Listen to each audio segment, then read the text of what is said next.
என்ன என்ன தெரியணும் எதுக்கு என்னாச்சு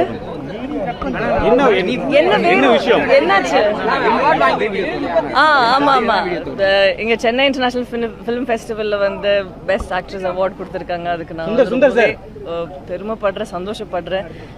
ஏன்னா இந்த வருஷத்துல அவ்வளோ நல்ல அழகான படங்கள்லாம் வந்திருக்கு. அதுல இருந்து தேவ் சோசன் மீ, அது ஒரு பெரிய பாக்கியமா நினைச்சிட்டு இருக்கேன். அண்ட் இதுக்கு ஆடியன்ஸுக்கு வந்து ஒரு பெரிய நன்றி. ஏன்னா அவார்ட்ஸ் எல்லாத்தையுமே மீறி வந்து அவங்க கொடுக்குற அன்பு வந்து ரொம்பவே எமோஷனல் ஆக்குது. அண்ட் இது எல்லாத்துக்குமே காரணம் வந்து முகுந்த் சாரோட ஃபேமிலி அண்ட் அவங்க ஒய்ஃப். அவங்க வந்து அவங்களோட படத்தை எடுத்து உலகத்துக்கு அவங்களோட லைஃப்பை வந்து எடுத்து காட்டுறதுக்கு ஒரு பெர்மிஷன் கொடுத்ததுனால இதெல்லாம் பாசிபிளாக இருக்குது. இந்த ஒரு ஃபேமிலி, ஒரு சோல்ஜரோட லைஃப் வழியாக இன்னும் நிறையா பேரோட வாழ்க்கையை வந்து காட்ட முடிஞ்சது. அதுக்கு ஒரு பெரிய காரணம் வந்து ஒரு நல்ல டிரெக்டர்